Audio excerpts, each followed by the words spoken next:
अजित आगरकर असू द्या किंवा गौतम गंभीर असू द्या, त्यांचा येणाऱ्या काळामध्ये कार्यक्रम होणार आहे. कारण की रोहित शर्माला ज्या पद्धतीने इंटरनॅशनल ओडीआयचा कॅप्टन्सी मधून बाहेर काढलेला आहे ना, जेव्हा हार्दिक पांड्याने असं केलं होतं ना, मुंबई इंडियन्स मध्ये आला होता, त्या टायमाला हार्दिक पांड्यासोबत जशा प्रकारच्या गोष्टी घडल्या होत्या, त्या प्रकारच्या गोष्टी ज्या आहेत त्या मे बी आता गौतम गंभीर आणि अजित आगरकर सोबत घडू शकतात. कारण की हा जो अजित आगरकर आहे, ह्याची जी टेन्युअर आहे हे 2026 पर्यंतच आहे, पण तो रोहित शर्माचं 2027चं जे भवितव्य आहे तो आज कट करायचा प्रयत्न करतोय. अरे कोणी ना कोणी जे वर्ल्ड कप वगैरे असतात तेव्हा सिनियर प्लेयर्स असणं हे खूप जास्त गरजेचं असतं. 2 ते 4 सिनियर प्लेयर्स असणं गरजेचं असतं.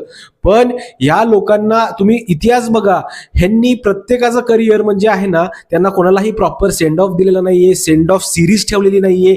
अचानक घर बसल्या बसल्या रात्री काही ना काहीतरी कार्यक्रम करून टाकतात आणि संपूर्ण गेम हा उलटा फिरतो. आणि आता गौतम गंभीर आणि अजित आगरकर यांचा एंड जो आहे ना, तो सिरियसली जवळ आलेला आहे. तुमचं मत काय ह्याच्यावर नक्की मला कमेंट करून सांगा.